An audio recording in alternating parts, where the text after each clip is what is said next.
বর্তমানে পিতার বয়স পুত্রের বয়সের দ্বিগুণ অপেক্ষা 5 বছর বেশি, সেটা হলো বর্তমান হিসেবে অনুযায়ী। দুইজনের বর্তমান বয়সের সমষ্টি হলো 40 বছর না 80 বছর, 80 বছর, 80 ডেজ, 80 ইয়ার্স। তাহলে পুত্রের বর্তমান বয়স কত সেটা বের করতে বলছে। যার বয়স বের করতে বলছে সমাধানের ক্ষেত্রে তুমি তার বয়স আগে প্রথমে ধরে নাও। ধরি পুত্রের বর্তমান বয়স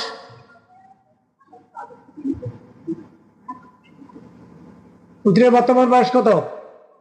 এক্স বছর। তাহলে সুতরাং পিতার বয়সটা কত দেখো তো, পুত্রের বয়সের দ্বিগুণ অপেক্ষা। তার মানে পুত্রের বয়স যদি এক্স হয় তার 2 গুণ। 2 গুণ কত হয়? 2x। শুধু 2 গুণ দিয়ে শেষ নাই, আরো কত? 5 বছর বেশি। তাহলে এই যে এটা হলো কার বয়স? পিতার বয়স কত বছর? ওকে। এখন বলছে যে দুইজনের বর্তমান বয়সের সমষ্টি হলো কত? 80 বছর। তাহলে শর্ত কি বলছে? দুইজনের বয়সের সমষ্টি, তার মানে কি পুত্রের এক্স আর পিতার কত? 2x + 5, তাই না?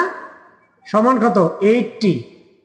তাহলে x + 2x + 5 = 80, বা 3x + 5 = 80, বা 3x = 80 - 5, বা 3x = 75, বা x = 75/3, অর্থাৎ কি 25 ইয়ার্স। সুতরাং পুত্রের বয়স কত? পুত্রের বয়স 25 বছর।